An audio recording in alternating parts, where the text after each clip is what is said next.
This is my synopsis of the movie Peter Pan, but it's broken down the way that Jordan Peterson breaks down the movie for men. Jordan Peterson has a large male following, but not a lot of females follow him, and the reason for that, I think, is because his content is aimed towards helping men grow up or boys grow up, young men figure out how to become a man. But I've always wished when I'm watching his videos that there was somebody who could give very similar content but aimed towards women. And of course, he's a man, so he has experience growing into a man, and so his content is geared towards men. Well, I'm a female, and I've done some growing up myself, and so here's my take from a female perspective. So Jordan Peterson says that Peter Pan, the story is about a boy who doesn't want to grow up, and the only man he has around is Captain Hook, and Captain Hook is a tyrant, and because he's traumatized, because time has taken his hand, taken a part of him, and time is continually chasing him around and trying to consume the rest of him. But what Peter Pan doesn't realize is that time is coming for all of us, and you can try to avoid growing up, but then you end up just being king of the Lost Boys. And that's not where you want to be. So for females, he writes off Tinkerbell in the story as not real, a fairy of porn, a substitute for the real thing. And my take on it is that Tinkerbell is the little girl who doesn't know how to grow up. And when a young woman, goes around not growing up, maybe because she doesn't know how, or she doesn't think she's worthy of growing up, that's what a man sees in a girlfriend who's not grown up. She's his Tinkerbell.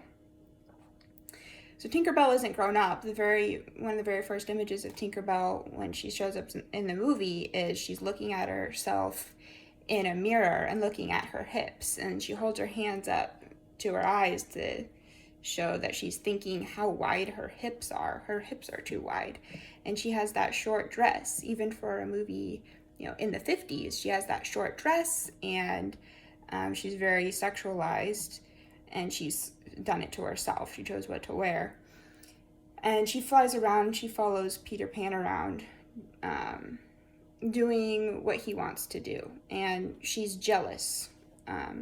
She's jealous, but she has no recourse because she has no commitment from Peter Pan. And there are many other women who continue to exist in Peter Pan's life because, again, Tinkerbell has no commitment from him. She doesn't demand any commitment from him.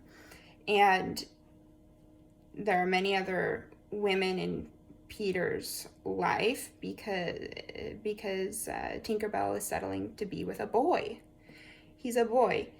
She aims for boys, men who aren't grown up. She aims for less, perhaps because she thinks it's safer to aim for a boy, someone who she's sort of a mother figure over, someone who she has a little bit more control over, so she thinks. But this aim that she has and the standards that she has come from deep-rooted self-esteem issues. She doesn't feel deserving, maybe, and she isn't deserving of a man because she's not a woman, and she doesn't know how to grow up. So she gives everything for Peter, because when a woman has a sexual relationship with a man, there's an emotional attachment there, because a woman could get pregnant, and having a child, people who have children know it's much bigger commitment than anybody ever tells you. And that baby is going to need you all day and all night and need every facet of your being for years, and especially as a woman. So there is an emotional attachment that's created, whether you believe in evolution or creationism. That emotional attachment is there for, say, evolutionary purposes. Male and female need to be bonded in order to care for and protect and nurture this baby into adulthood so that our species can be perpetuated. And she gives everything for Peter, even her life. There's a part in the movie where Peter's given a ticking time bomb by Hook, and Tinkerbell rushes to save Peter, and she tries to warn him, don't open the box because it's a trap. And Tinkerbell gets there just in time, and she takes the box from Peter because he doesn't believe her, and she's able to get it away from him just in time, but it explodes on her, right? And so that's a level of commitment that she has to Peter. When that happens, Peter reveals that he does care for her, even though he's fooled around with all these other women and he's strongly pursuing Wendy. He says, more than anything, I care for you more than anything in the movie. But she'll never be the one for him, even though you can have very meaningful relationships with people outside of marriage. If you're that girlfriend who's Tinkerbell, you're never going to be the one who he wants to marry. And that's because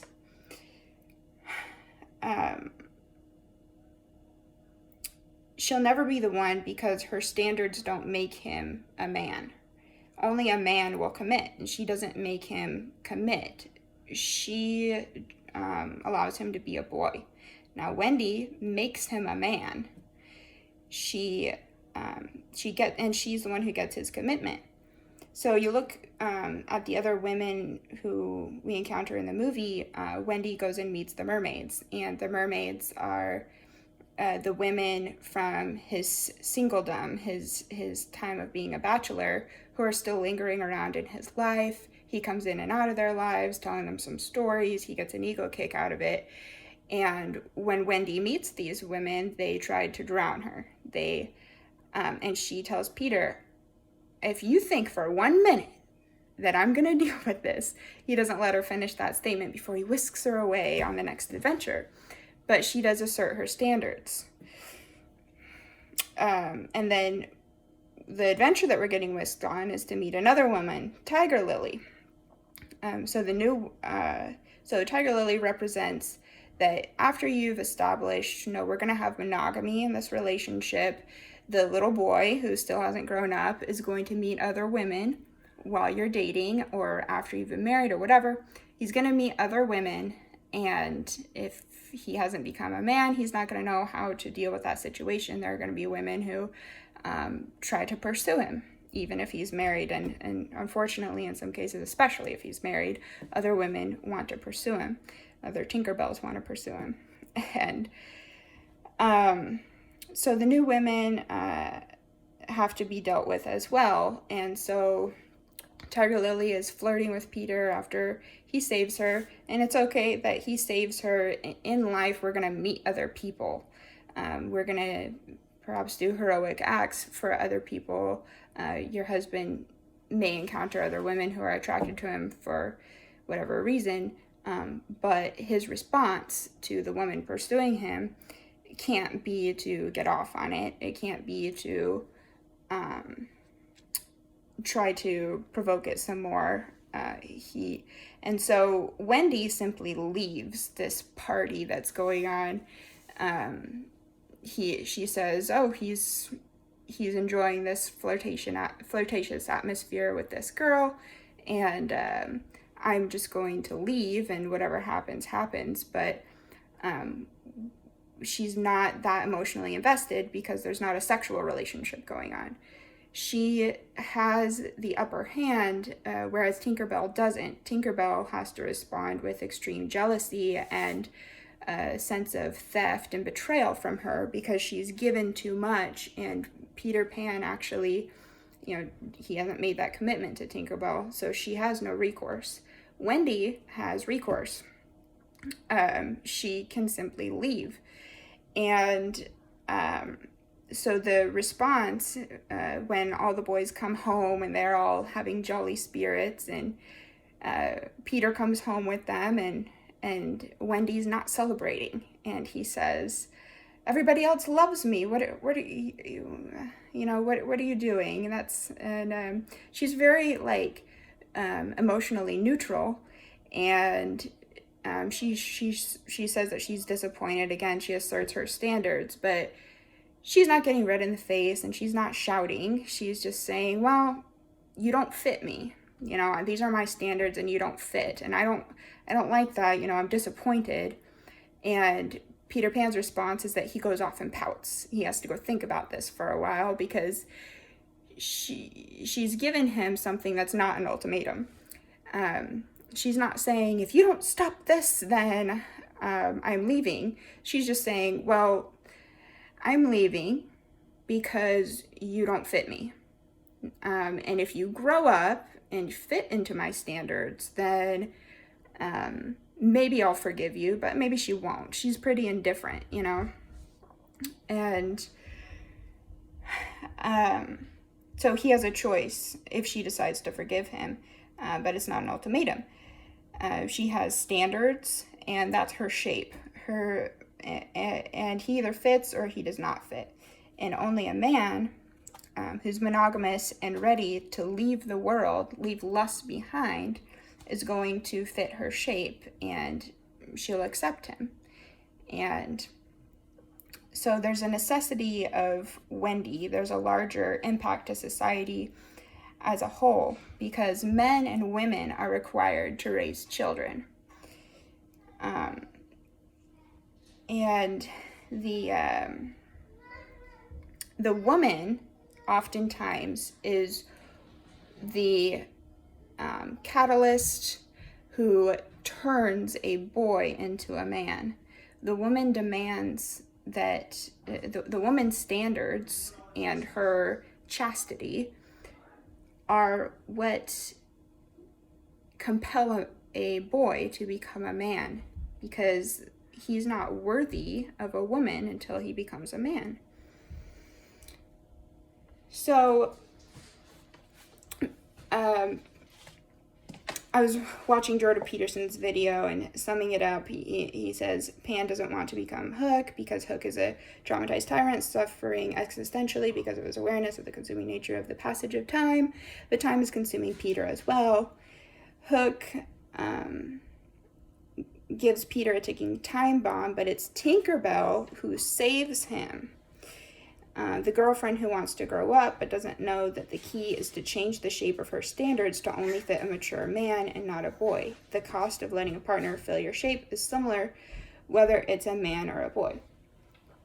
So the woman is also impacted by this passage of time, and the woman also has this sacrifice that's being made, and you choose your sacrifice.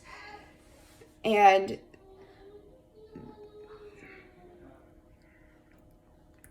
so the cost of letting a partner, for a woman, that cost, that passage of time is much greater. For a man, I would argue, because a man can mess around and waste 10 years of his fertile years, but a woman doesn't have that same luxury. A woman needs to get this stuff figured out and grow up. The cost of letting a partner fill your shape is similar whether it's a man or a boy. There's only one space, one womb. And so when you're letting a boy occupy you, then you don't have any room for a man if you happen to meet a man. And two, the emotional attachment that comes with sex is strong and immovable, whether the partner is worthy of being a father or not, whether he's a boy or a man who you're letting occupy your shape. And the passage of time is much more pointed for women because we have the ticking clock of fertility. Our window closes, and you notice at the end of the movie, Wendy closes the window on Peter, and in general closes the opportunity for boys to come in and out of her life. And she moves on, and she becomes an adult. And Peter's fate is questionable. Does he choose to grow up or not? We're kind of left hanging there. So that's my take on the Peter Pan. That's my Peter Pan analysis for women in response to Jordan Peterson's lectures. Thanks.